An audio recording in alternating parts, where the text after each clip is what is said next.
welcome to Take Me Out, the ultimate podcast about ballparks and the baseball experience. It's February 19th, 2025. I'm Alexandra Ellis, and I'm joining my friend Timothy Malcolm. What's up, baseball fans? How are you doing, Alex? Probably not the best week to ask you that question. I'm not in a tough place. It's like a bittersweet. We're going to miss Bregman here in Houston. He still does the Bregman. That's the news, here. by the way. Yeah, Alex man. Bregman was signed by the Red Sox. 3-year deal, $120 million. I feel like the Astros could have done that. They could have done that. They could have. We've lost so many players this offseason. Brian Presley, Kyle Tucker, now Bregman, and I think I'm missing one or two, but those are the three big ones, and I know baseball is constantly evolving. Players constantly move around, except for Altuve, who was our golden child. But I saw that Rafael Devers was actually asked during spring training if he'd be willing to give up third base for Bregman, and he said no. Meanwhile, here in Houston, Altuve is our new left fielder, which he was going to do for Bregman. So it's just, I was expecting to see him more in like a Cubs or a Tigers. I would prefer, but again, he rakes at Fenway. Like, he's got some really good stats there, like even compared to most Red Sox players. Like Red Sox fans might not like him, coming on board, but I think they're gonna warm up to him. I could see Breggy hitting like 40, not 40. That's a lot of doubles, but like let's say 25 doubles off the Green Monster, 30 doubles off the Green Monster. He is drawn to that Green Monster. He's hit a few over. Yeah. Yeah, but look, if there's any consolation, as a Phillies fan my whole life, but certainly during that 2007 to 2011 period, one of the things that really did the Phillies in toward the end of that run was they kept a lot of those players, and they got old, and their play fell off. I mean, some of it was luck. I mean, some of it was also circumstance. Ryan Howard hurt his Achilles in 2011, and he never really was the same after that, unfortunately. But Chase Utley got older, Jimmy Rollins got older, and even guys like Ryan Madsen, weren't as effective later on. I mean, he still had a really great career, but he wasn't as effective later on. Roy Halladay burnt out, sadly, toward the end of his career there with the Phillies. Cliff Lee even had some shakier times there toward the end of his time with the Phillies. So maybe it's a good thing. I don't know. I would have, 3 years is not a lot to swallow, but maybe it's a good thing. And in maybe his they 30s, that's getting close to retirement age in baseball. I mean, he's a senior citizen. 31, 32? Yeah, he's young 30s, though. What was the thing I saw on Instagram? It's like you're feeling nice and good, and you might be in your 40s, but you're having a really good day, and then like some players like, man, this guy is 41 years old, he's really pushing it, I don't know how he's still doing it, and they're just like, oh, okay, I get it, fine. But then I watch professional wrestling a lot, and a lot of those guys who are in the main event right now are in their 40s. So I actually feel a lot better about that, because they feel like they're still like going and running hard and working very hard and athletic, and that to me is my inspiration, that those guys can still go in there and do it in their 40s. I'm obviously can. I'm very fine. You got the same amount of money they do and all that stuff, yeah. Of course, yeah. I make a lot of money, yes. Welcome to Take Me Out. Again, this is the ultimate podcast about ballparks and the baseball experience. We are now on the doorstep of fake baseball. Fake baseball games are starting this week, spring training games in the Grapefruit and Cactus League. And the Cactus League, of course, is what we're going to be talking about today. Last week, I gave you the rough guide to the Grapefruit League in Florida and what you should expect if you're going to visit any of those teams out there in Florida. But this week, we're going to focus on the Cactus League and give you that rough guide to the Phoenix metropolitan area.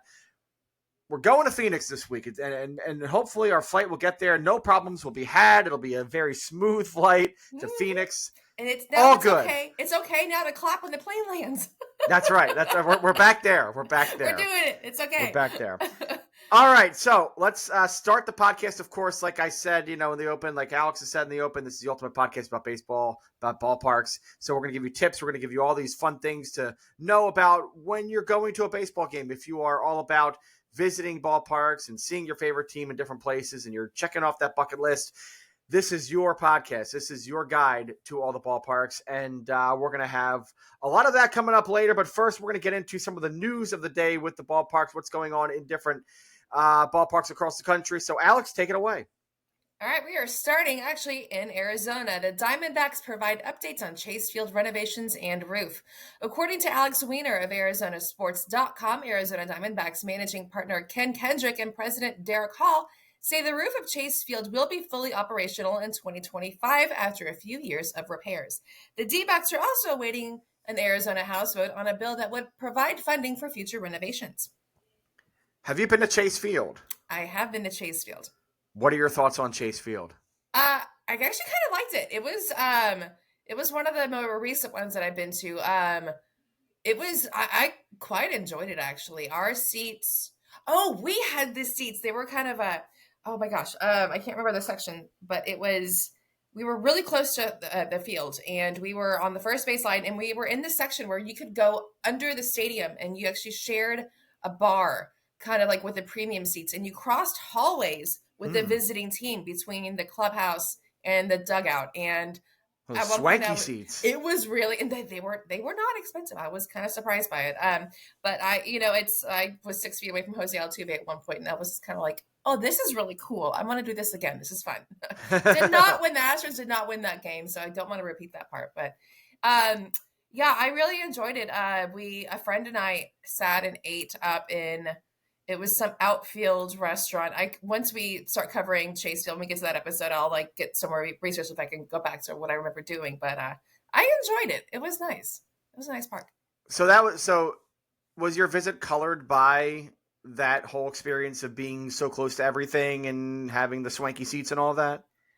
I mean, I'm not gonna lie and say no, but yeah. I mean, I'm not coming out. I'm not trying to bait you into a Chase Field stinks kind of a thing. Yeah. I will say it's not one of the top ballparks that I've been to. It's towards the bottom of the list for sure. One of the ballparks that if they were to redo a Arizona Diamondbacks ballpark, I would be up for it.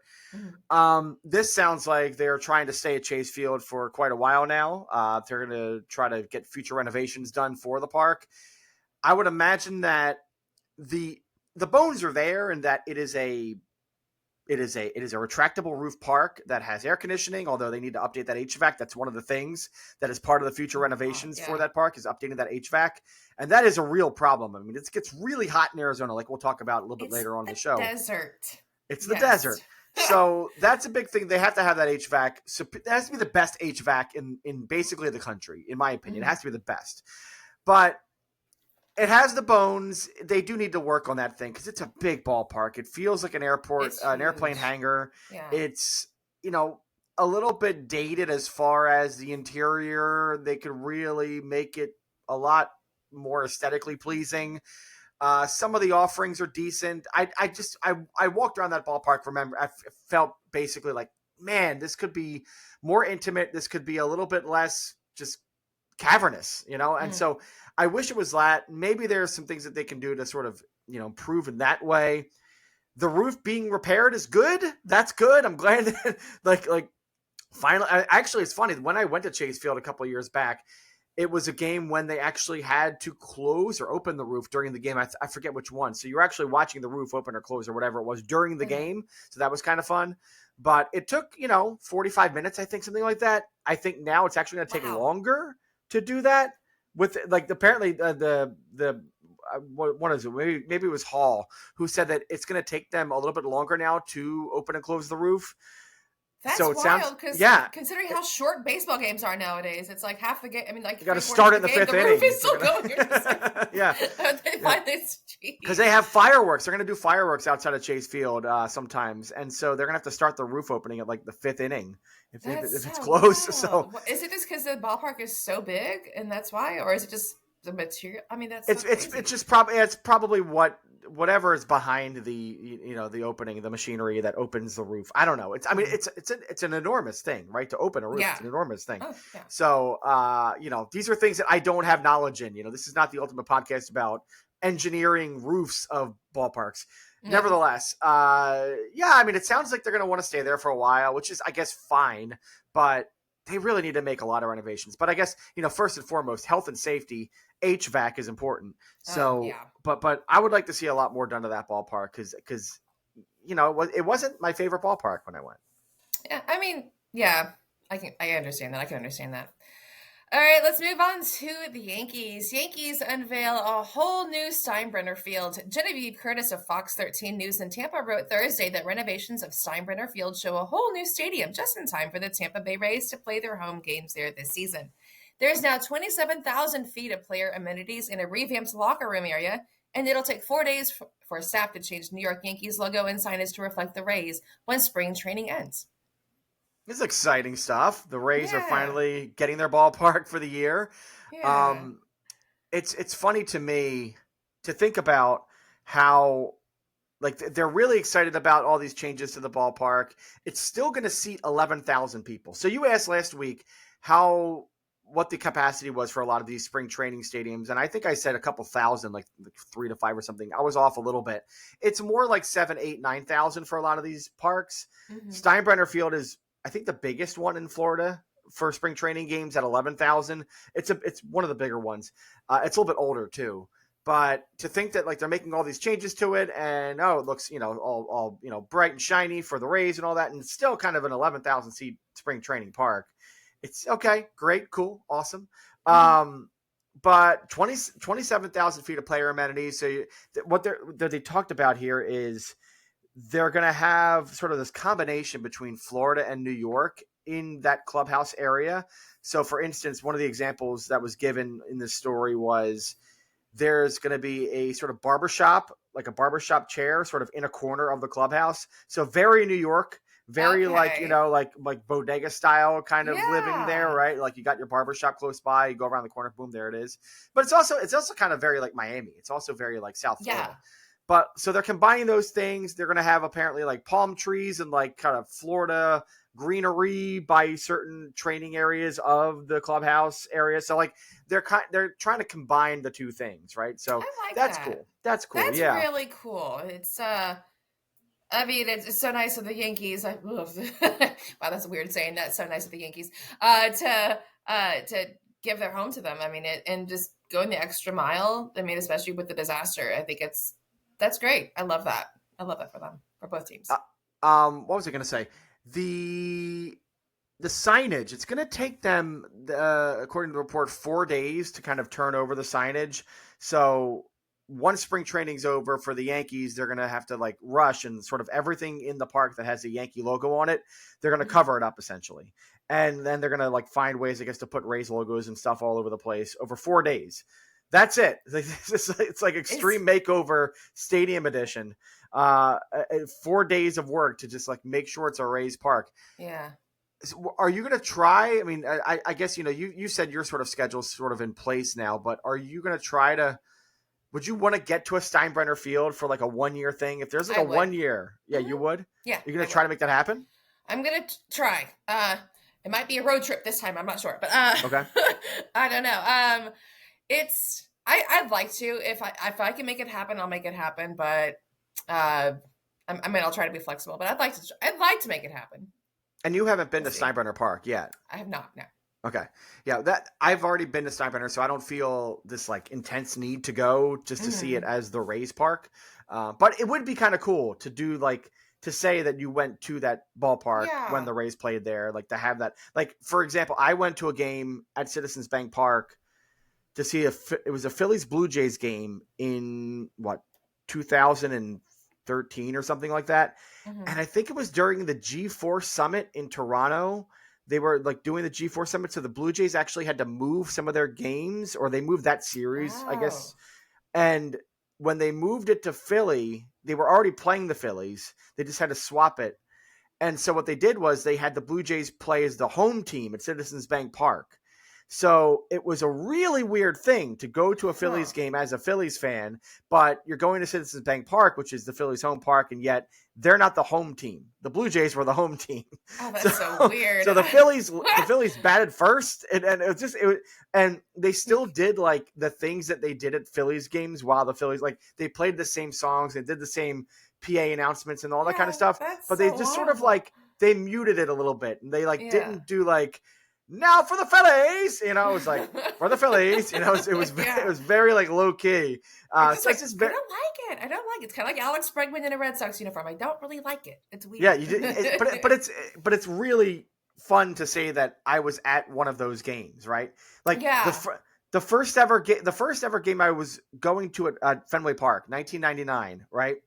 They were playing the Mariners. I think it was the Mariners or it was the Tigers. It was the Tigers. Okay. It was late in the season, September, And this was supposed to be the game that the Red Sox were going to play the Tigers, and it was turn ahead the clock night. Do you remember in 1999, all of baseball did this special thing called turn ahead the clock? Every team was supposed to wear uniforms that this is what the uniforms will look like. Yeah, they're huge. Like logos. 2039 or 2009. Yes. The biggest, ugliest things. They were disasters. God. Like they were maybe like 2 uniforms that were kind of cool, but most of them were disasters. And that was supposed to be my first ever game at Fenway Park, seeing the Red Sox in like atrocious uniforms, right? Yeah. And so the story goes, and you could look this up. The story goes, the Red Sox were supposed to wear these jerseys, and the uniforms, quote, got lost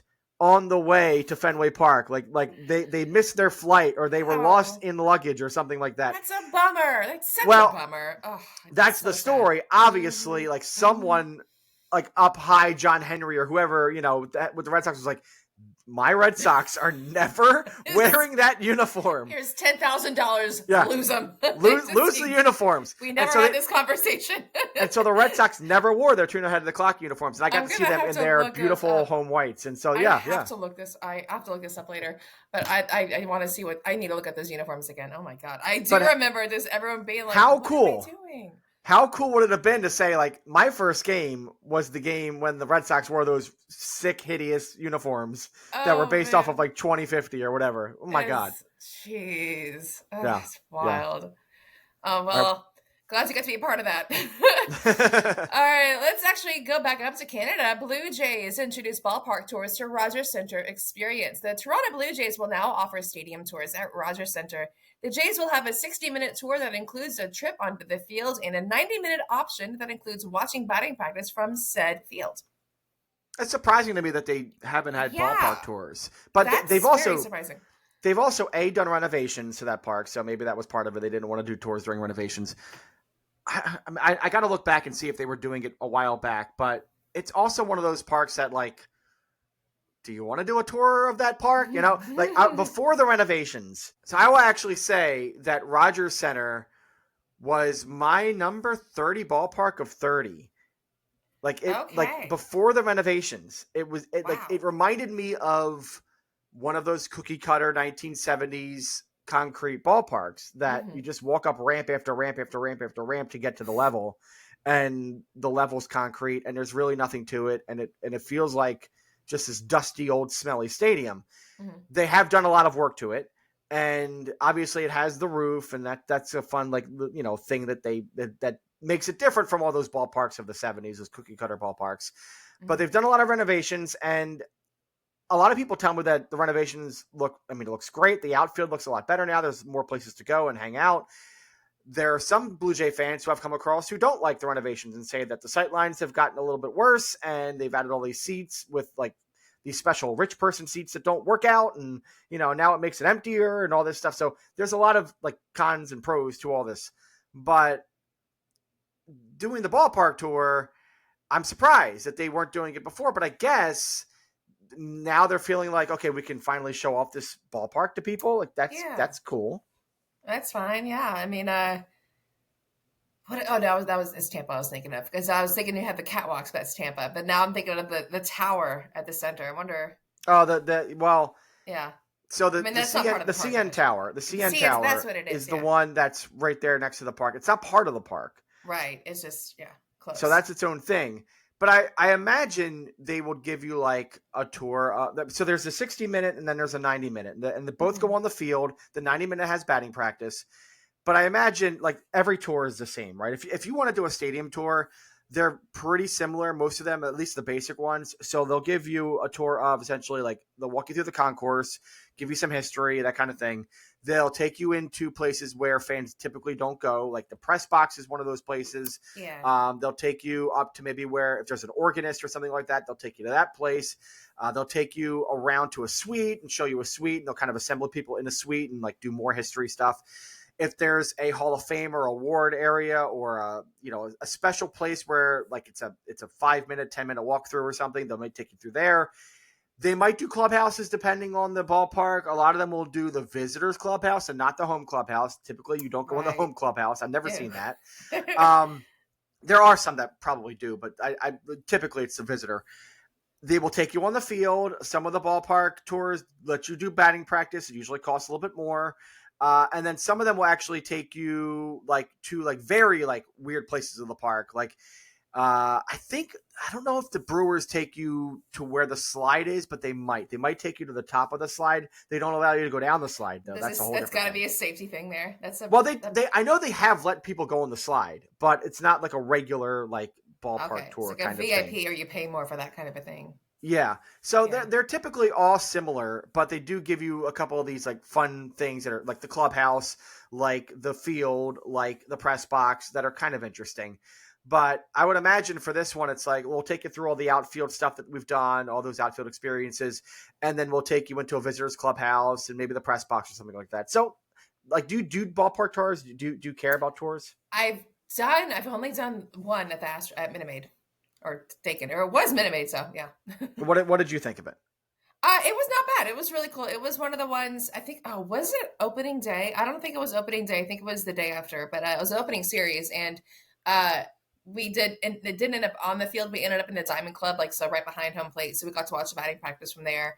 But I liked it. It was, I don't know if I would say it was worth the price of admission. I don't remember how much it was, but I mean, there's only a certain amount of things that they can do. And I'm going to be very brutally honest as an Astros fan. Minute Maid Park is not the most interesting park. I mean, it's very, very, very mid. So they can only do so much. They can't make things up on the fly as they go. So, but it was okay. I just don't know if I would have paid as much as I did. But you're not getting up to where the train is in left field. No. Yeah. See, that's the thing. Cool. I would do a ballpark tour if in Minute Maid it was the train. If it was Milwaukee, you got to go down Bernie Brewer's slide. Yeah. If in Boston they took you behind the Green Monster and showed you that I would love. I mean, I would pay a decent amount of money to do the Green Monster. I totally. Would too. Yeah. Because if I got a payment plan, I'll do it. I'd love to go for a swim at Chase. Actually, that swimming pool they got there. I hear that. Yes. So that one is hard to get into too. The swimming pool at Chase. That's a suite, right? It's a group area. So you have to. Okay. It's I want to say a 40 to 45 person group area at minimum or something like that. You have to have maybe 30. You have to have at least 30 to 40 people to do that area. And it typically gets sold out pretty quickly. So if you're trying to do it now for the 2025 season, you might be able to get into that suite late in the year, but typically they sell out a year in advance at least. It's really hard to get into that. You have to typically know somebody or something like that to really kind of juice, to grease the wheels for that thing. But no, that's what I would love about a ballpark tour is if it was really special stuff that you can only do if you were on the tour, right? The press box, I've been in a press box. It's fine. There's nothing fun about a press box. There's nothing fun about, the clubhouses are cool. Going into a clubhouse is cool and seeing a clubhouse is cool. Visitors clubhouses aren't as cool. I want to see the home clubhouse. I want to see the kind of sweet amenities that my team has. I want to see the carpet. I want to see if there's any art on the walls. The Phillies clubhouse, I think, has some really cool art on the walls and stuff like that. I want to see that kind of stuff. Yeah. But, otherwise, okay. If it's $5, $10, $15, maybe fine. Sure. But if it's $25, $30, $35, $40, I don't know. I'll just go to a game and check out the ballpark on my own time. That kind of thing, Give yourself your own little tour, Yeah. Well, that's the news for this week. We will be back in just a moment on Take Me Out to go over the Cactus League in Arizona. Stay with us. Welcome back to Take Me Out, the ultimate podcast about ballparks and the baseball experience. It is time to go to Arizona. So you've been to Arizona, Alex, but have you done spring training Arizona baseball? I have not. That is yet to be accomplished. So funny enough, I've not been to Arizona for spring training. I haven't been to these ballparks. This is not a guide to the ballparks, FYI. These rough guides are not going to be necessarily ballpark guides. We'll do ballpark guides for other things. But the rough guide is going to be for the area around the ballpark. We're talking about things to eat, drink, do, see, stay, for the cities that they're in and the areas that they're around and the areas near the ballparks and stuff like that. That's what the rough guides are for. So that's what this is. Arizona, though. let's just jump into it. Arizona. What do you remember about Arizona when you went outside of Chase Field? I remember being hot and dry. Hot and dry. That's good. It gets that way. It's very spread out too. Very spread out. Gosh, yeah. I mean, it's really funny. It's one of those cities where when you're there and you're driving around, you see some taller buildings and they're downtown, but for the most part, it's like 3-4 story buildings everywhere you go, yeah. and then sort of like 1-story ranches and stuff like that, whatever, in the residential areas. But it's very spread out. It's very like highways sort of tentacling out from the center of the city. There's a loop around the city. There's sort of an outer loop, kind of an outer loop, but not really. It's sort of like on the left side, there's a loop, and then just spreads out to all the different cities around Phoenix. Yeah, it was just a lot of wide highways too. I remember just a lot of lanes everywhere. Like it's also like not the urban sprawl. I guess it's like the desert sprawl, I guess you would call it. I don't know. I remember being on like a 4-lane highway, right? There's like a 4-lane highway, and it's not even a highway. It's like a big boulevard or something, right? Because there's stoplights and things like that. And you'll see like a Smoothie King and a Chick-fil-A and a Buffalo Wild Wings. And then there's a ballpark right there. Right in front of you. What? Where'd that come from? Tons of like shopping centers and chain restaurants and billboards for shiesty injury lawyers. Do you remember were there and like pawn shop billboards and like that kind of like? That's where I saw leaving the airport when I got there. I saw my first billboard for a legal marijuana dispensary. And there you go. Like, capitalism. Let's go. That's the Phoenix experience right there. Yeah, loved it. It's a very interesting city. So. Cactus League, Arizona. Here's the deal. As I've said in last week's podcast when we did the Grapefruit League, half the teams in baseball go to Florida for spring training. The other half go to Arizona. In Florida, you have 2 coasts, the West Coast and the East Coast, and then the Tigers are randomly in the middle of the state for some reason. And then in Arizona, you'll have every team focused in one metro area, and that's the Phoenix metropolitan area. Every team is there. There's not one team that's sort of weirdly outside. They're all packed in there in the Phoenix area. Now, the Phoenix area is special because you have Phoenix itself, which is a larger city, one of the biggest cities in the country. But there are other cities around Phoenix where there's a lot of people too. These are bigger cities as well. So to the west, you have like a Peoria, Glendale. To the east, you have Scottsdale and Mesa. You have Tempe, sort of southeast of Phoenix there, southeast of Phoenix. They're all very close to each other. We're talking, these cities are like 20 minutes away from downtown Phoenix, just via a highway. It's not far. A lot of traffic, obviously, because you have all these people in a very, compact area. But as we both said, it's spread out. It's very weird. Like it's compact in a sense that there's a lot of people living in these areas. But as far as what you're looking at, as far as the zoning and all that, it's very spread out and there's a lot of sprawl, that kind of thing's going on. It's a very interesting place. But the teams are very much spread out in that metro area. You'll have a couple teams in Peoria, in Glendale. You'll have a couple teams in Scottsdale and a couple teams in Mesa. There's a team in Phoenix. There's basically like one team in Phoenix, maybe 2, or I think it's 1. But it's just very spread out is basically what I'm saying. But you can do it in a very interesting way so that you can actually pack up. You could do 2 games in a day if you want. There's certain ways to do Arizona that are very different from the ways that you can do Florida. Anything to add on Arizona before we jump in? Nah, let's go. Okay, so the details behind Cactus League Baseball in Phoenix. Like I said, one large area. There are 3 primary landing spots that I would recommend. You have Phoenix, the center of the city there. If you want to stay for some money, spend some money and be downtown, you can totally do that. I would also recommend staying in potentially Glendale to the west, which is a little bit more sort of packed with hotels and restaurants and things like that. And then Scottsdale to the east. Scottsdale is very interesting because it has a city vibe where there's an old town, there's, kind of stuff to walk around and do. But then there's also like a lot of resorts in Scottsdale. Scottsdale is a very big resort, golf town, kind of stuff like that. So if you are up for spending a couple days in Arizona, playing some golf for a day, going to a ball game or 2, spending some time at a really fancy restaurant, going to get some, get some steak or something like that. Scottsdale is a great place to do that kind of stuff and then have like your resort experience. Like I said, with Florida, more of a casual experience, obviously, at the baseball game. So, it's a little more lax. You're going to spend a little bit less money, not a lot less, but a little bit less. It's very easygoing. You can leave whenever you want. Players aren't going to be there, all game long. They're going to probably be in there for the good players, I should say. They're going to be there for 2, 3, 4 innings, and then they're going to go to the bench, and you'll see other players throughout the game.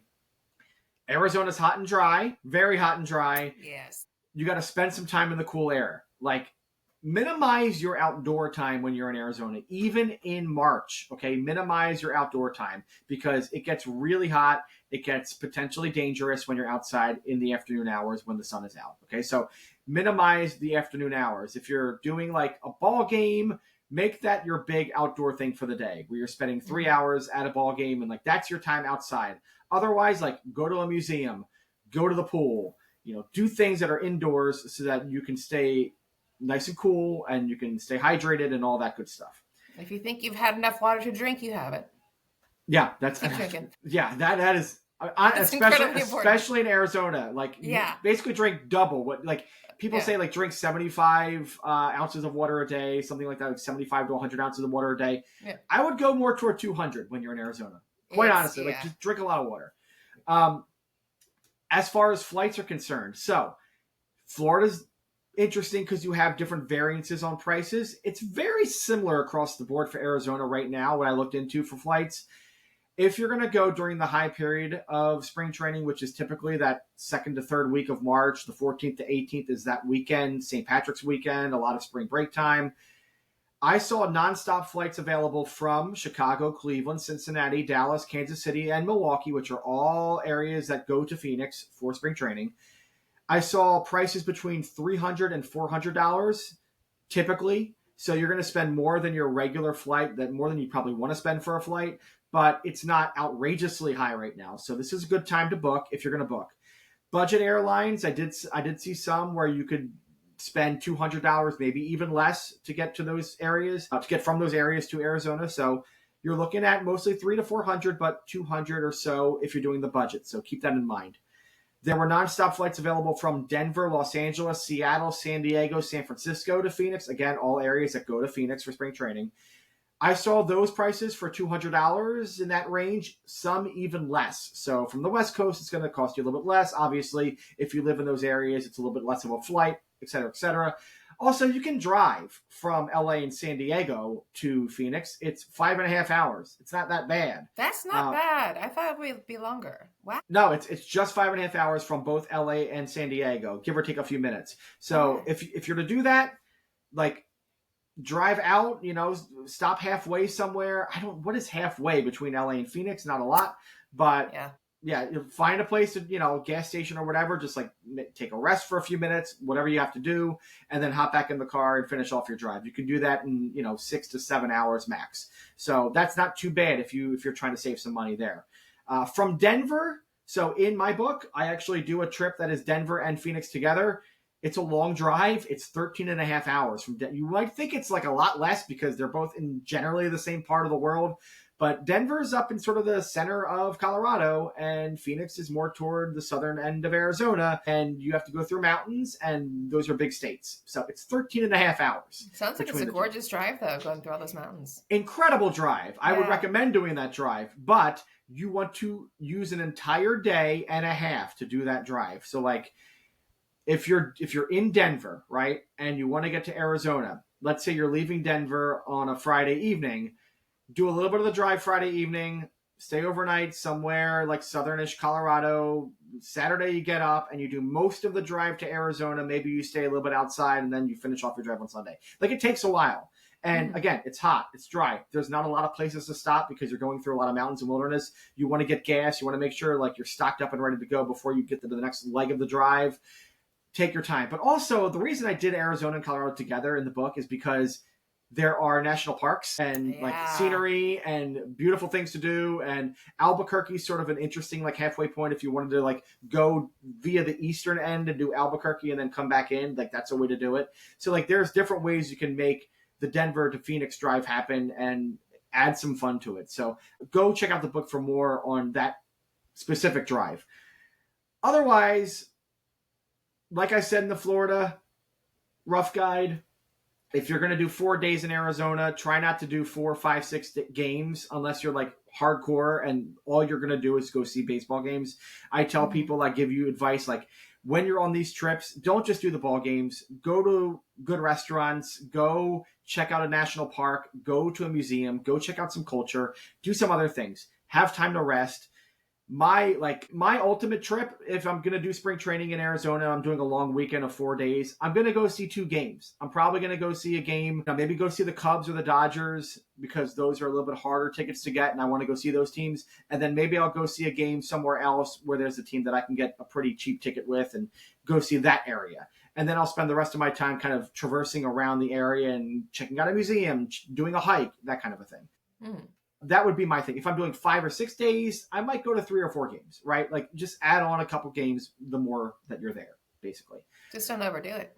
Just don't overdo it. That's always what we say. Don't overdo it. So, tickets for the area.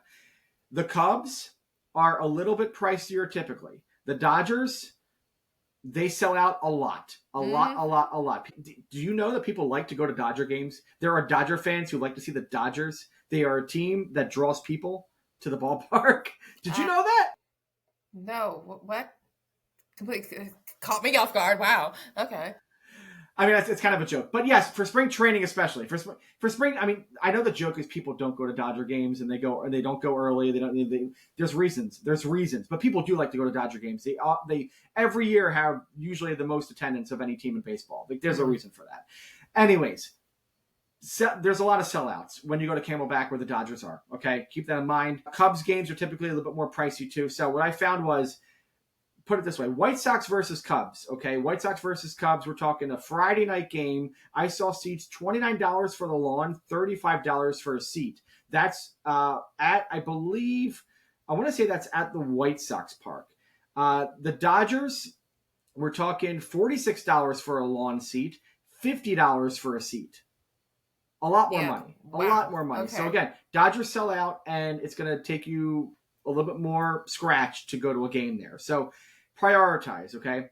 Cubs versus Giants. This is at the Cubs park, Sloan Park. $33 for a lawn seat, $50 for a seat. So again, more expensive. It depends on who you're seeing, right? If you're going to see the Cubs play a team that might not travel as well to spring training, let's say the Reds, it's probably going to be cheaper. But if you're going to see the Cubs play the Giants or the Dodgers, something like that, a team that's going to travel, it's going to be more expensive. Dynamic pricing, that's what it's called. Every game has different pricing levels. It depends on the team that you're seeing, the day that the game is. If it's a Saturday or a Friday, they're going to anticipate more people, so it's going to be usually more expensive. That's usually how it goes. Guardians against the Brewers. If you're going to go see the Guardians in Goodyear, Arizona, which is on the west side, $13 for a lawn seat, a little bit over $25 for a seat.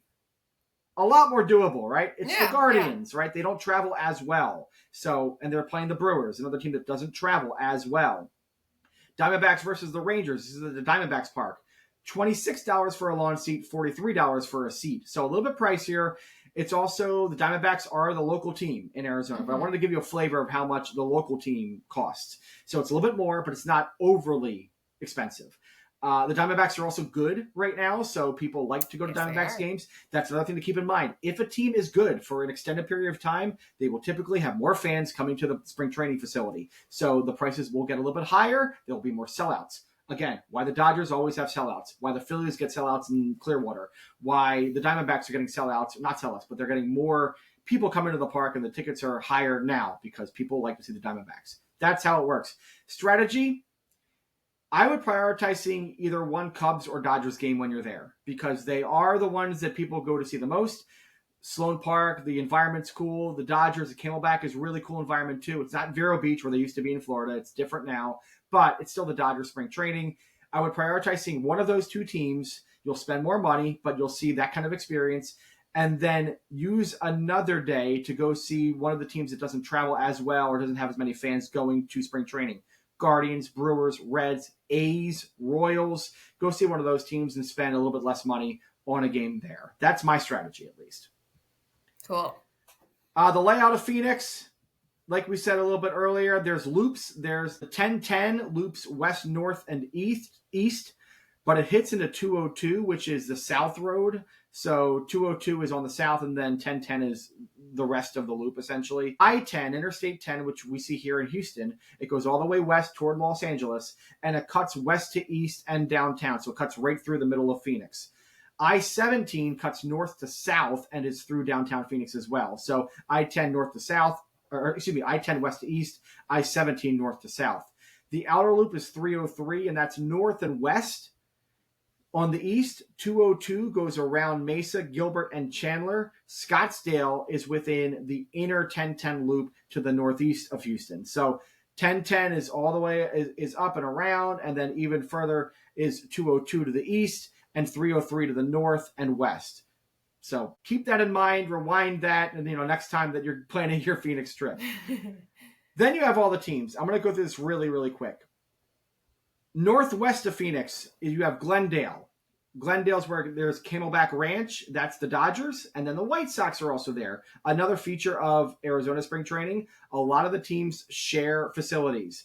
Most of them do, where you'll have two teams in one facility. They share the ballpark, and they'll be playing on different days. So you'll see the Dodgers on Friday, the White Sox on Saturday, the Dodgers on Sunday, that kind of thing. So Camelback Ranch, 18 miles northwest of Phoenix, Dodgers and White Sox. 25 miles northwest of Phoenix is Peoria. The Peoria Sports Complex is where you'll see the Mariners and the Padres. 19 miles west of Phoenix is Goodyear.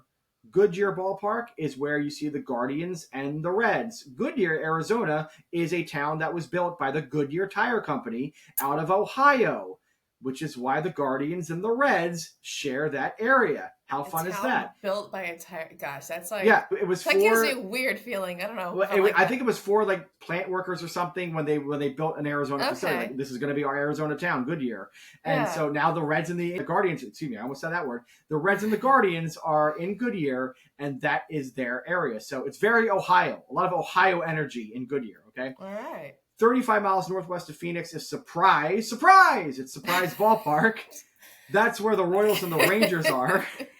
You can say it that way. You had to do that. I had a feeling you were going to do that. You're a dad, I'm going to go see the Royals and surprise! 8 miles west of downtown Phoenix is Glendale, and that's where American Family Fields of Phoenix is. That's where the Brewers are, so they're by themselves. It's kind of Phoenix. It's not Phoenix. It's Glendale. That's the address, but it's still kind of Phoenix. Glendale is also where the Arizona Cardinals play football. Their stadium, I believe, is there. I could be wrong. At least I believe they used to be there. I think they're there. I think they're Glendale. I think that's right. Yeah. Their stadium's there. But Brewers are there, American Family Fields of Phoenix. 9 miles east of downtown Phoenix is Tempe, and that's where Diablo Stadium is, and the Angels are there. Diablo Stadium is where the Arizona State Sun Devils are, but the Angels are there during spring training. That's perfect. The Angels and the Devils, that's perfect. Exactly. There's really fun things about so Arizona. Yeah, I love that. 12 miles east of downtown Phoenix is Scottsdale Stadium. Scottsdale has a couple teams. Scottsdale Stadium is 12 miles east. That's where the Giants are. The Giants are by themselves at Scottsdale Stadium. 21 miles northeast of Phoenix, also in Scottsdale, is Salt River Fields at Talking Stick. This is a resort area. The Diamondbacks are here, as well as the Rockies. So both teams that are technically in the Rocky Mountain area, basically kind of, are in Talking Stick. That's the Diamondbacks and the Rockies. 15 miles east of Phoenix is Sloan Park in Mesa, Arizona. That's where the Cubs are by themselves.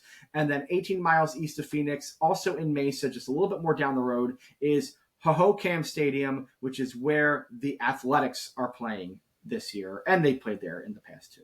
So that's your general sort of look at where everything is in Arizona. Very spread out, like I said. You can hit the A's and the Giants and the Cubs in one kind of foul swoop, essentially. You can do the Diamondbacks and Rockies with that. You can go see the Dodgers and the White Sox and the Padres and the Mariners all kind of in the same area. It's very interesting how you can sort of make that all work.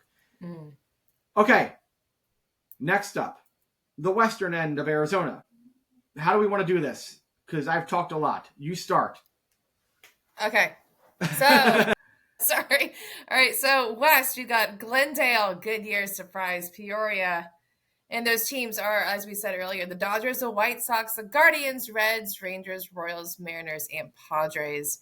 So when you're in surprise is, I'm not going to do it anymore, is a good bet. So you got the Windmill Suites. You also have the Gardner Hotel. Both are close to Route 60, and they're only a few miles from Peoria. So you can just have a small little commute there. It's a quieter area of the metro. You're going to have some pools, some suites. Near golf, there's tons of golf in Arizona, as we mentioned before. And you got some loaner bikes, too. 200 nights, about, I would say. And then you also have the Hampton Inn off of I-60. It's about $250 to $300 per night. Yeah, so the thing about the Western end, and really the thing about a lot of Arizona and Phoenix here, is that you're going to have your big resorts that are going to be a lot of money to stay in, and they're going to be typically away from the downtown. You're going to have your downtown hotels like your Hilton and your Hyatt and things like that. They're going to be a little bit more pricey, your Marriott. But there's a lot of these chain hotels, a lot of chain hotels, and a lot of these like portfolio chain hotels, like Windmill Suites, right? Like I tried to find hotels that are not part of the Hyatt family or the Hilton family and things like that, but they're few and far between. There's going to be a lot more hotels that are these basically like boutique portfolio hotels that are going to cost a little bit more than your typical casual stay, but they're good bets and they have all the amenities that you want, like a pool, like loaner bikes, and like, you know, if you want to get around and not have to drive everywhere, like that's an option.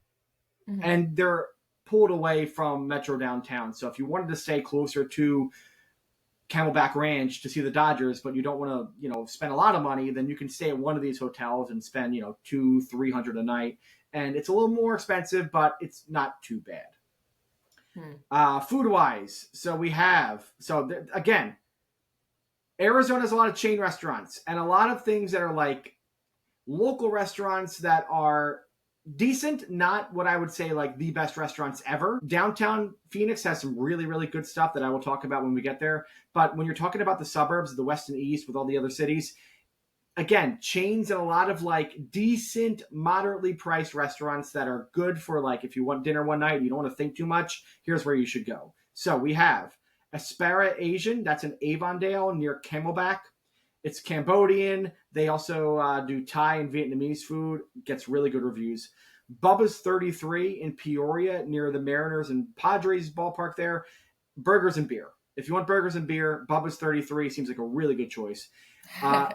Big's American Bar and Grill in Peoria that has bar food. If you're coming after a game there and you just want to have a beer or two and watch some TV and have some wings or something, like Big's American is good. Irish Wolfhound Restaurant, that's in Surprise near the Royals and the Rangers. It has Irish stews, Guinness, stately bar, dining room. Looks like a really fun, chill place to hang out with an Irish theme if you're into that. If you want some Italian food, in Goodyear, there's Taste of Italy. Italian food in that it has basically pizza and subs. It has some pasta dishes as well. But it has really good Neapolitan pizza, from what I hear, and good New York pizza, too. Really good New York pizza. So that's a really good spot if you want to try something different there. But there's even better pizza in Arizona that we'll talk about when we get to Phoenix. And if you're going to drink in that area, the one brewery that I would recommend, there's not a lot. There's really not a lot in the western end there. 8-Bit Ale Works. That's in Avondale near Goodyear. You can play 8-bit and 12-bit, or excuse me, 8-bit and 16-bit video games there while you're having your beer. It also has a really good beer list. It has like a very cool hipster vibe.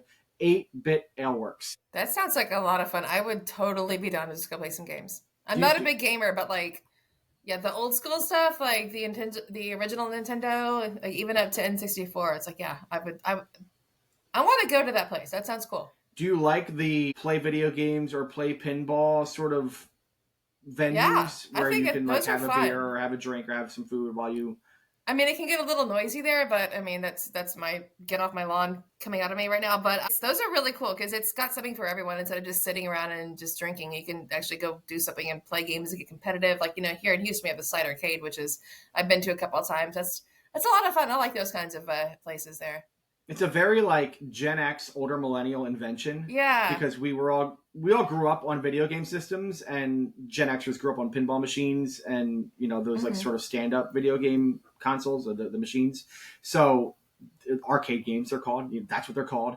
But they invented those things, and, you know, there was this period between 2012 and 2018 or before the pandemic, essentially, where they were like everywhere. You'd see them, like every city had like 2 or 3 of these like pinball arcade bars, things like that. And they were like all the rage. And then they've kind of quieted down a little bit in years since, I think, because a lot of us who grew up on video games are getting older and would rather stay home.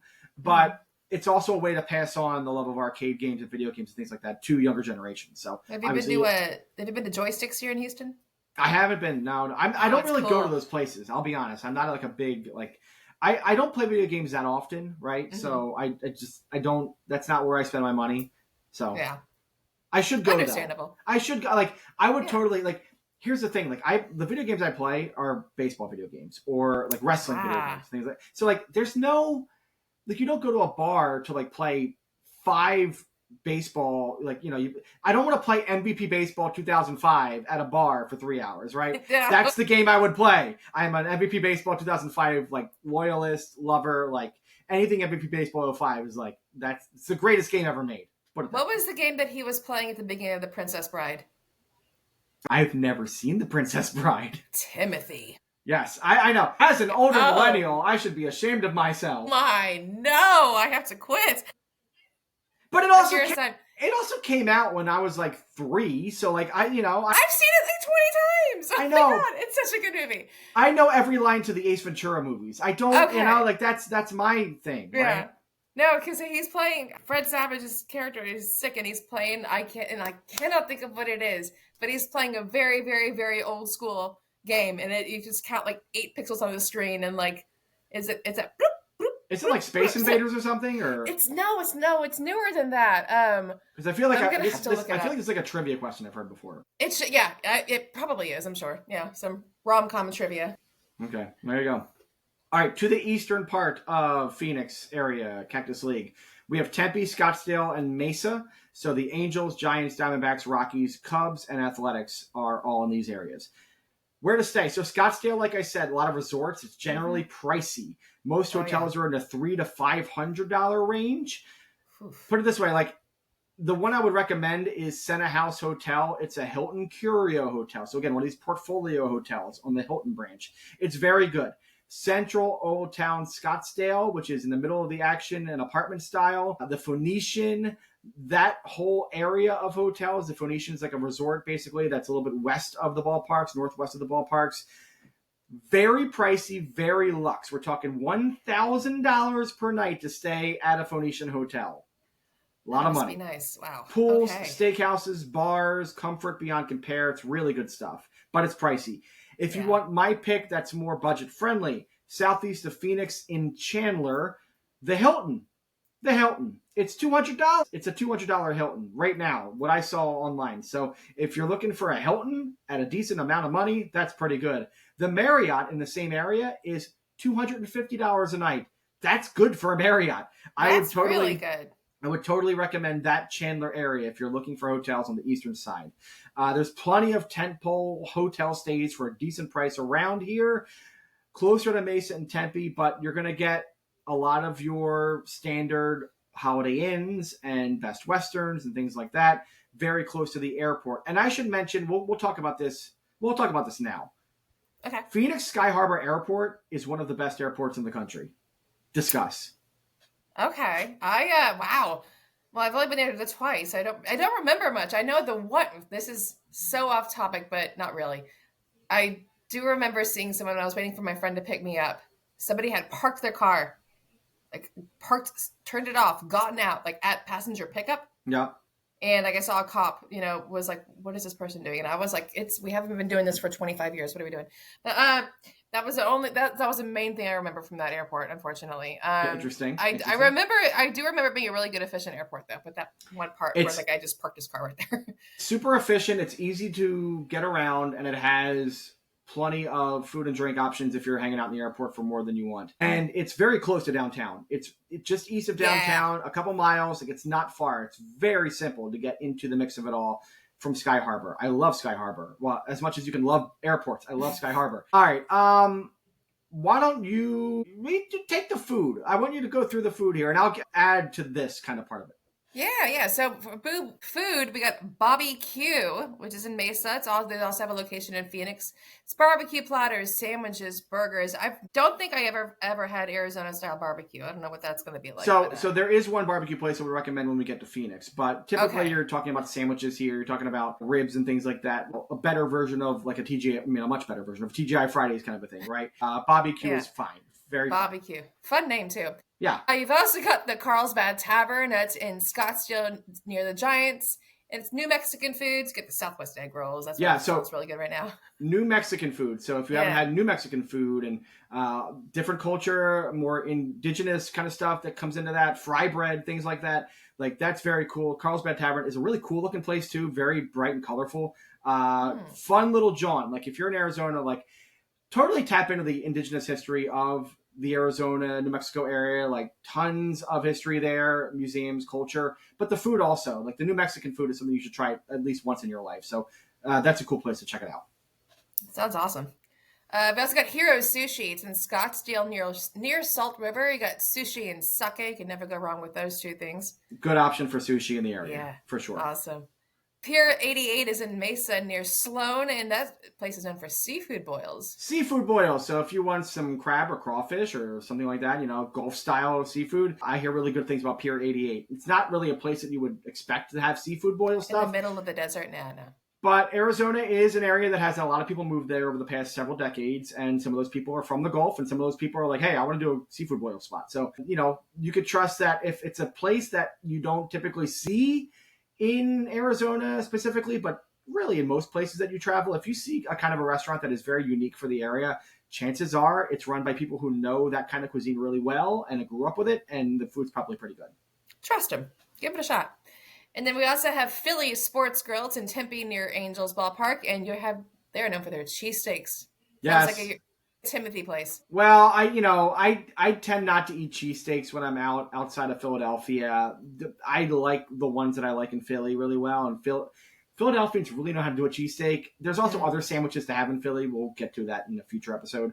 But if you're looking for like very simple, like fatty, good lunch fare, a cheesesteak's always a good option. So Philly Sports Grill gets some good reviews. Weird to have. I mean, again, it's one of those things, like there's probably not a lot of cheesesteak places in Arizona, but the ones that are there, probably a Philly person runs it and knows a little bit about cheesesteaks. So, take your chances in those cases. Yeah, give it a shot. And then as for drinking, the Shop Beer Company. So this is another area where there's not a ton of options that are like really, really good craft or anything like that. But the ones that I found, these are pretty good ones. The Shop Beer Company in Tempe, it's got a beer garden. It's got a lot of space. There's good IPAs there. If you're into IPAs, the Shop Beer Company, it's also been around for like more than a decade or about a decade. So it's tried and true. Right. Fate Brewing Company in Scottsdale. They also have locations in Tempe and Phoenix. They have a patio area. They have a full menu at every location with pizza, burgers, sandwiches, and good beer. Highly recommended by Phoenix area residents. Fate Brewing Company. Fate Brewing. Sounds good. So, yeah, again, if you're staying east, a lot of resorts, pricey stuff, but there's also ways that you can make it work with the hotels that are maybe toward Chandler, and then there's decent enough food options. Again, we're not talking about the best food in the area, but some really decent food for if you're going to stay in that area, going to get some food after the game or something, you can find good options. The real meat and potatoes, the real good stuff, though, is in Phoenix proper, and that is where we are now. So, why don't you start with where to stay in Phoenix, Alex? All right. So downtown hotels are going to be between $250 and $450 per night, a little bit more on the pricier end, but then again, you are in a major metropolitan area. Generally, hotels San Carlos, Westin, Kimpton, Hyatt Place are all here, maybe within 6 blocks of Chase Field. That's actually where I did when I was in Phoenix. I did an Airbnb. I was out of a Kimpton, but it was a good location. I enjoyed it. The airport hotels are mostly northeast of the airport in the $150 to $250 range. You've got the Radisson, Crown Plaza, Aloft, Doubletree, South of the airport, you're going to have the cheaper hotels in the $100 to $200 range, like the Comfort Suites, La Quinta, Red Roof, and then several portfolio chain hotels off of Teen North, all in the $120 to $250 range per night range. The Hyatt Place, Mainstay Suites, Sonesta, and Baymont by Wyndham. So this is basically all hotel names that you know of. A lot of chains here. That's what you're going to get downtown Phoenix. They're going to be pricier in the city, like we just said. So if you're going to want to stay downtown, that's what you're going to pay. Now, I will tell you, it's not really worth it to stay in downtown Phoenix if you're going to do spring training, Cactus League stuff, and like travel around. My bet is like stay closer to where you're going to be most of the time. If you're going to go see the Cubs and you want to kind of hang out there, go and stay in Mesa. If you're going to go to Camelback and you want to see the Dodgers, go stay closer to Glendale area. Like go to that area and stay in one of those hotels up there. If you're staying in Phoenix, it's because you're probably going to spend many more days in the area. And in which case, like, if you're trying to minimize the amount of money you're spending, there are hotels near the airport that work. There are hotels north of the city up I-17 that work. But downtown, that works really well if you're going to go see the Diamondbacks, right? If you're there during the season and you want to see the Diamondbacks game at Chase Field, you have your Kimpton, you have your Hyatt Place, things like that. So that's just stuff to keep in mind when you're in the area. Food-wise, this is what I really want to talk about in Phoenix, because there are some really great places to eat in Phoenix. 4 specifically that I'm going to highlight. First off, have you ever eaten from Pizzeria Bianco? I have not, but that was recommended to me before I went. Oh. I didn't So go. I've had the pleasure of meeting Chris Bianco, who is the chef and owner of Pizzeria Bianco. Yeah. He is one of the sweetest men you will ever come across in your life. I never met him before, but I held the door for him and he was like, "Hey buddy, how you doing?" And he gave me a hug. It's Sweetest we guy. just became best friends. He's a New Yorker who lives in Arizona, has lived in Arizona for a long time, and makes one of the best pizzas I've ever had in my life. Plain and simple. Okay. Neapolitan style. Something about his crust stays with me. It stayed with me for years. The crust is so delicious, perfectly textured, amazing. He's got iconic pies. I believe it's called the Rosa is his most iconic pie. That he uses figs, he uses different ingredients in the pies that you normally wouldn't see, but they're not the feature of the pie. They're like the bug. They're little things he does to enhance flavor and sort of bring a different kind of different style to the pizza. It's not like he's doing pineapple pies and they're just crazy pineapple. None of that stuff. He's really great at just mastering flavors, and the pizza's incredible. Go to Pizzeria Bianco. Depending on when you go, you might have to wait 30 minutes, an hour, whatever, for a table. He's kind of been a celebrity. He's been on Kimmel and things like that. So prioritize it. Make sure you have some time to go and wait in line a little bit. I went on a Sunday afternoon before my flight, and I got in there within 2 minutes and had a seat at the bar and had a pizza within 10 minutes. And it was incredible. I devoured the whole damn thing. It was incredible. Every pizza's a personal pizza if you believe in yourself. Oh yeah, absolutely, yeah. And make sure you believe in yourself before you go. Spend the time to get yourself ready. Don't eat beforehand. Yeah. Barbecue in Phoenix. This is a well-known barbecue place. One of the best barbecue places outside of Texas or Kansas City or Memphis or North Carolina. Little Miss Barbecue is on the eastern end of Phoenix, closer to the airport. Really good Texas-style barbecue. I believe the guy who owns it actually lived in Texas, I want to say, for a while, and that's kind of where he kind of picked it all up. Brisket, sausage, pork ribs, the whole 9. Really good sides, very flavorful, very Texas-style, very good. Little Miss Barbecue. Make a point to go to Little Miss if you're in the Phoenix area if you want really good barbecue. And you're going to have to wait in line again. This is going to be another one of these 20, 30 minutes in line kind of a deals, okay? Mm-hmm. If you want tacos, Sonora Taco Shop, which is actually kind of close to Chase Field downtown. Really small, but really, really good place that makes just delicious tacos. You're talking about al pastor off the spit. You're talking about barbacoa, real authentic Mexican ingredients. Very, very good tacos. Sonora Taco Shop. Go check that out if you want tacos. And for breakfast, this is a well-known breakfast spot that celebrities go to, NBA players will go to, stuff like that. Matt's Big Breakfast. Also downtown Phoenix, very well known, very good breakfast. I was there now. My tip for going to these breakfast spots, if you're going on a weekend, you're going to have to wait for an hour for a table because everybody wants brunch. Everybody's going around 9 o'clock, 10 o'clock, 11 o'clock. Go early on a weekend day if you want breakfast here. But my recommendation is to go to Matt's Big Breakfast on a Wednesday morning or a Thursday morning when it's not as going to be many people there in line, right? You might have to wait 15 minutes for a table, but you'll get in a lot quicker. Also, I recommend that if you have a big party, it's going to take a lot longer. So split up your party or just go with somebody else. Go, if you have 8 people on a spring training trip and you're trying to do breakfast, don't go to Matt's Big Breakfast on a weekend day. You're not going to get a table immediately. It's going to be really annoying. Just prioritize and think about what you're going to do. But Matt's Big Breakfast is really good. Totally recommend it. Well, I'll add that to my list. And then to drink, some really good spots in Phoenix. But my 2 big recommendations. The best brewery in the Phoenix area, and it has been for quite a while now, is Wren House Brewing Company. They are tremendous.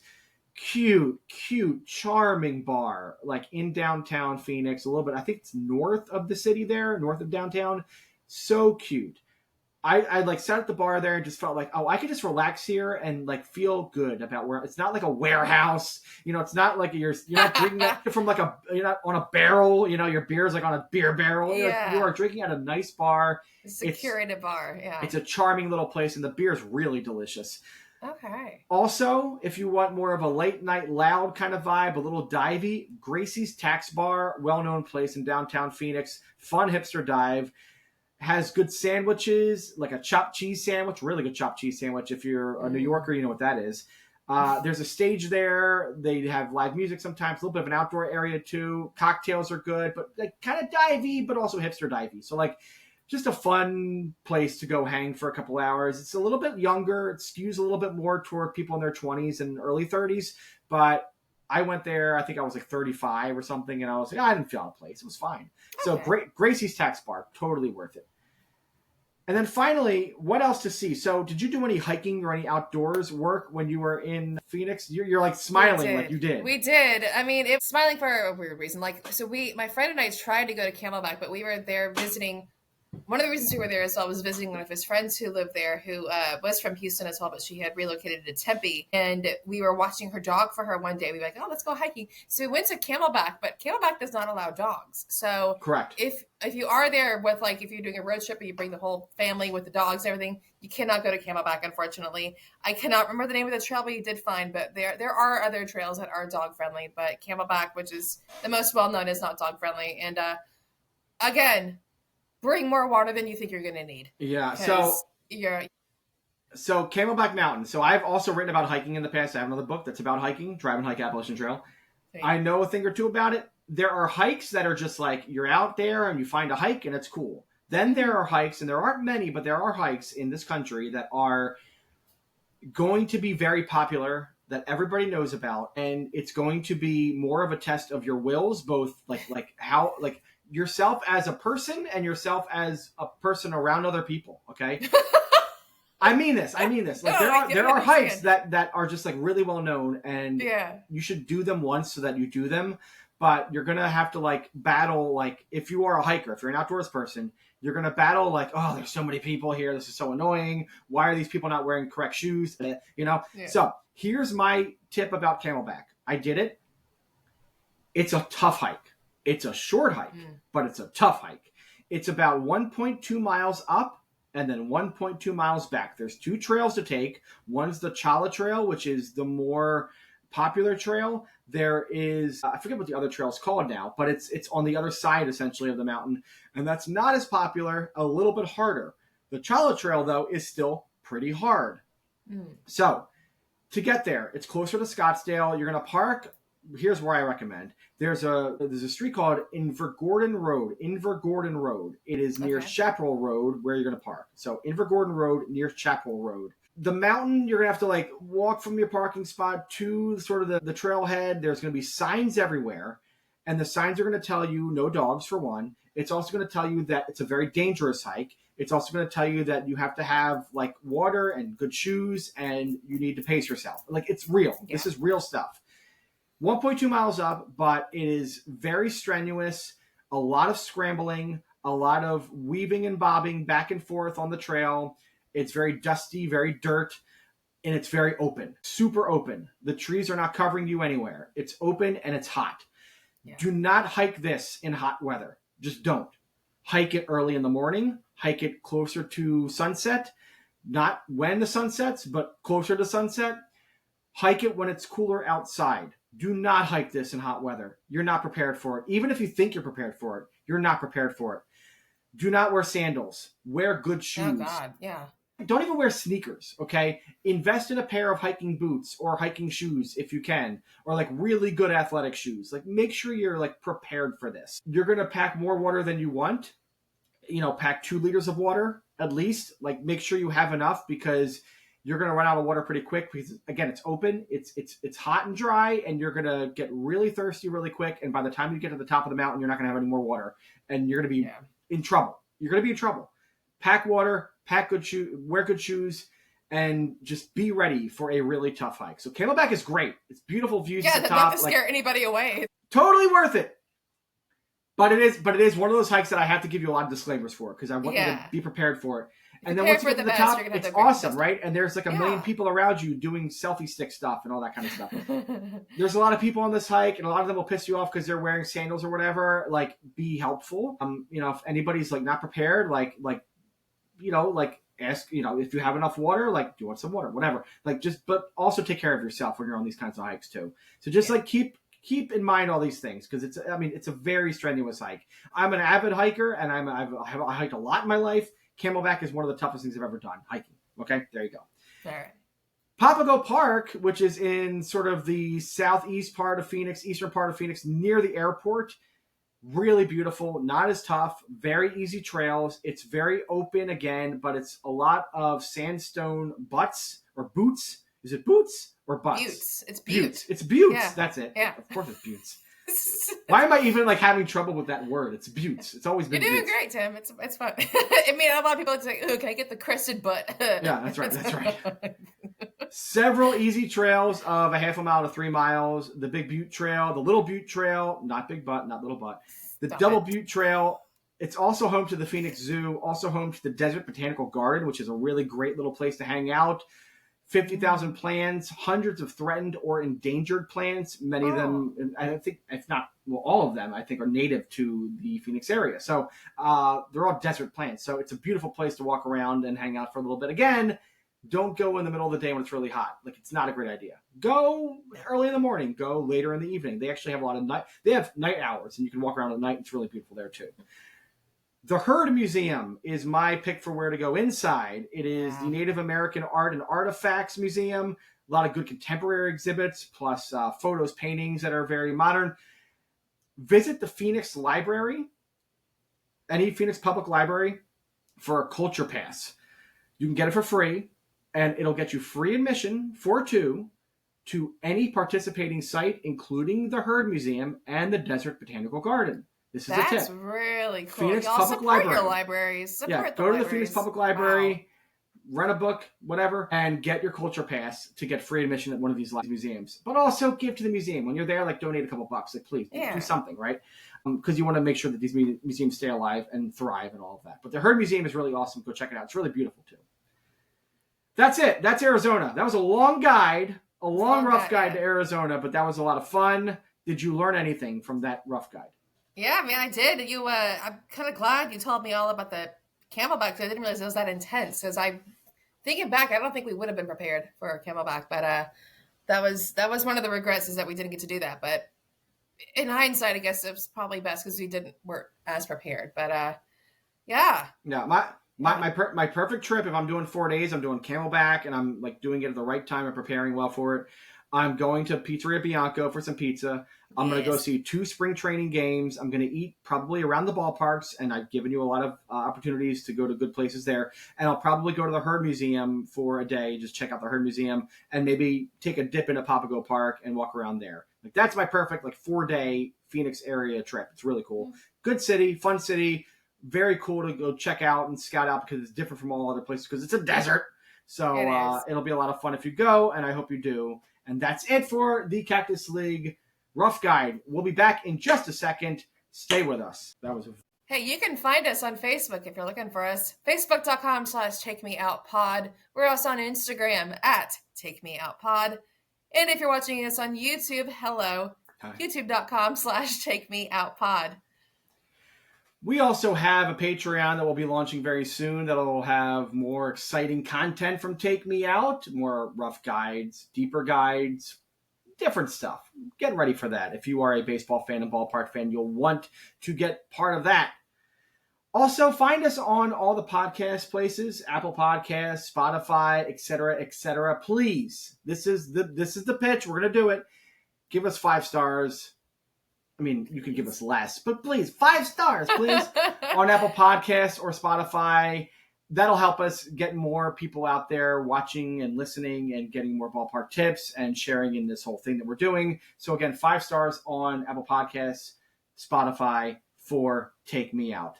Thank you. We appreciate your help. Thanks, y'all. All right. Welcome back to Take Me Out. Final segment. Alex, last month, the Miami Marlins and the Cordish Companies unveiled plans for Miami Live, which will be set up at the West Plaza area of Lone Depot Park. Yes, the Cordish Companies are coming to Miami and starting an entertainment district. Cordish Companies, as I've said before, they are the people behind other entertainment districts in baseball. We're talking about your Maryland Live that's actually not next to Oriole Park, but it's a little bit off, a couple blocks away, like not even that far. But that's the original one. It's on the harbor. That's why they put it there. But then there's Texas Live at Arlington near Globe Life. It's right next to Globe Life. It's the Rangers and Cowboys themed place. In Philadelphia, across the street from Citizens Bank Park, is Xfinity Live, which is all Philly themed. So that's what they do. They come into these cities and create entertainment districts that have typically an anchor restaurant and bar, and then there's some other bars that are part of it, like PBR. You have like a bull riding bar, basically, where you could drink shots of whiskey and go ride the mechanical bull. Or there's a craft beer bar that has like 30 taps of craft beer with quotation marks. Then there's always like this one restaurant that's owned or not owned, like partially owned or whatever by one of the former players of the team, right? So in Texas Live, you have Troy's, which is Troy Aikman's Bar and Grill. And in Atlanta, in the Battery, which is not Cordish, but it's a different thing, the Battery has Dale Murphy's. I think it's called Dale's, in fact. So a former player has their restaurant. It's a way to like connect with the fans in that like, sort of weird way. And then I think actually Target Field has one. It's not a Cordish, but it's Ken Herbeck's place. I think it's called Herbeck's. So really fun stuff. Like it's weird what former player gets into this thing. And then there's like a hotel usually on site, some sort of accommodation. There's other things that are around it, like a plaza or concert stage or whatever. So that's what I want to do. Is instead of the Cordish Companies, this is going to be a fun exercise. Instead of the Cordish Companies creating an entertainment district, Take Me Out Enterprises has won the bid to create a Marlins entertainment district at Lone Depot Park. So our job, Alex, is to come up with a anchor bar restaurant that maybe is like owned by one of the former Marlins players. Okay. An accommodation. It could be any kind of accommodation. A shopping center site, something kind of like, where you spend money for something, whatever it is. And then a wild card, something goofy, something crazy, something that's like very distinct for this entertainment district. So we'll start with a bar restaurant. Any players in mind from Marlins past who we think could be the person behind this anchor bar restaurant? And this is going to rub some people the wrong way, but the first Miami Marlins player that comes to my head is Giancarlo Stanton, even though he plays for the Yankees now. I mean, tells you a lot about Marlins history. It's kind of sad, but it is what it is. But, so, obviously, like the most famous Marlins players that I think of is Miguel Cabrera, although he's like more Tigers than Marlins, basically. You have Hanley Ramirez, Luis Castillo. That's a good one. Hanley Ramirez, who then went on to the Red Sox and other things as well. Gary Sheffield had a couple of really good years with the Marlins. So but he's also been with other teams, but I think I could sell like Gary's, I could sell a Gary's restaurant. Or like use Sheffield because it has the word field in its last name. And also Sheffield. We did it. Chef. We did it. Yes. Oh my God. Sheffield. We're geniuses. I love it. Okay. And it's just like salads. That's the whole restaurant. It's just salads. Yes. Because it's a Sheffield. Perfect. I was almost thinking like, can we like find a way to like get like Chucky Carr or Charlie Huff into this or something? Like Chuck Carr was the leadoff hitter and center fielder for the Marlins opening day 1993. Okay. He was the first player to ever bat for the Marlins, right? He was on those first. He was like the best player. Like him and like Jeff Conine were like the best hitters on the Marlins in those early years. Like Jeff Conine could be good, or Charlie Huff was the opening day starter for the '93 Marlins. So he had the knuckleball. He'd been pitching for like 25 years, like when he started for the Marlins. He was like 50 when he had his first game. Just wheezing his way out into the ballpark. But I like Sheffields. I like Sheffields. It's corny and it's perfect. It's great. Perfect. I love Sheffield. That. Okay. Yeah. Accommodation. So what kind of hotel would we want to put up at this Marlins Entertainment District? Would you want to move some of South Beach over there? Yes, I think we can do like a resorty kind of like a beachy theme kind of a thing. Yes. Yeah. Like I almost like call it the Flamingo, but that almost sounds too Vegas-y. The fish tank? The fish tank, yes. They used to have the fish tank at Lone Depot, right? When they opened Lone Depot, they had like behind home plate. Didn't they have a fish tank? I think they did, didn't they? And like one time a foul ball hit the fish tank and you're like, oh my God, are the fish going to So we call it the fish tank, and like every room is named after a fish, right? Yeah. And then like the pool has live fish in it. Is that weird? Then, that's weird. But it's that like, would be weird. But it's like a sand, like you're swimming in the ocean, right? So it's like a sand pool that has fish in it, but they're like harmless fish. And then we could be like next to a little wave pool too. Little wave pool action, little like bar areas, cabanas. Yeah, with like a giant screen. That would be the centerpiece. It would be the wave pool in the very middle. Well, you have this screen, so you can just like sit in your floaty and drink your beer and watch the game. Before Lone Depot opened, I actually was hoping that the Marlins would do a ballpark that had like a huge outdoor, like outfield area that was very beachy and would have like a big screen. So like if you didn't go to the game, but you could be outside of the park, you could watch the game on the big screen in the beach area that was like both in and out of the park.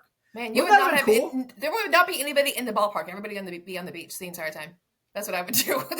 But like it is a carrot though to go to the park area. And maybe go to a game. Like, they should have done that. Anyways. Yeah. We're gonna have to consult with Clan Productions next time. Come on. So I like the fish tank, and I like the beach and the whole wave pool thing, and I think that's great. Okay. Shopping or some sort of like thing where you have to buy something, or what do we got? We need to have a bobblehead store. Oh yeah. Because you got the bobbleheads there, so you need to have like every single bobblehead of every single player. Yes. So the bobblehead museum at Marlins Park, which is it's like on the first base right field corner there, right? So. Is that where it is? I think it's been a bit, but that's a really cool spot. You can see like tons of bobbleheads. It's really fun. Yeah.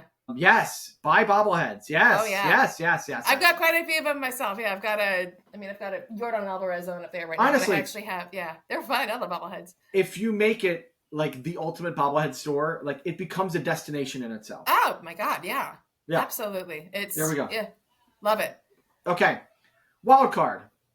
So what can we do to like add some pizzazz? Maybe it's a stage or concert thing or whatever, but it has to have sort of a Marlins sort of motif with it. Mm-hmm. I want to incorporate that old home run trophy statue. Yeah, the Lisa Frank thing. Wow.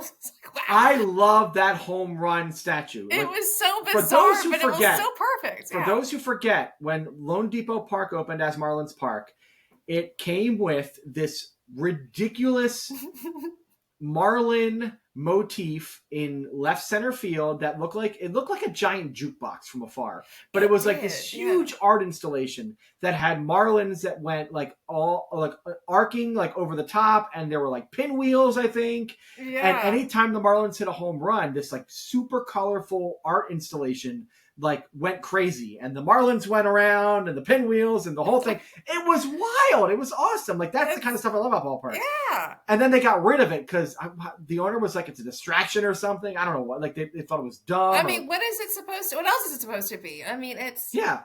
Every team has a thing when they get a home run. Every team has a theme. But it's the Marlins. The Marlins should be colorful and goofy and weird. It's Florida. It's Miami. It's supposed to be like that. It's been around since '93. Go back to New York. Come on. Yeah, right. So we have to put the home run sculpture there. Yeah. So I feel like it's like a stage, right? Like it's a stage setup that has the home run sculpture like as the backdrop, right? And maybe there's like maybe they have like. Maybe we can get like the Miami Sound Machine to be the house band. Yes. Little conga action, I would love that. Yeah. Little what is it? Don't wanna lose you now. Little Gloria Estefan, like Miami Sound Machine playing as the house band at Lone Depot every night or whenever they can, home dates. With the fireworks on Fridays. And the sculpture going crazy, and people are buying their bobbleheads, and then they're going over to Chef Fields for a nice little salad action, maybe a cocktail. Like we did it. We created. When did we break ground? I'm excited. We're breaking ground, I believe, in September of 2025. Let's do it. Awesome. That's the Take Me Out Marlins Entertainment District. Okay. That's it for Take Me Out. Thank you for joining us on this week's episode. And next week, we will be going a different route and not doing a rough guide. We'll be talking about some trips that we think you could take in the 2025 season that'll be really good. If you're trying to get out there and see some ballparks, we have some recommendations for you. That is next week on Take Me Out. Until then, I am Tim Malcolm. And I'm Alexandra Ellis. And I guess we're doing this every week now. Go ahead. Yeah, it's baseball season. See you later.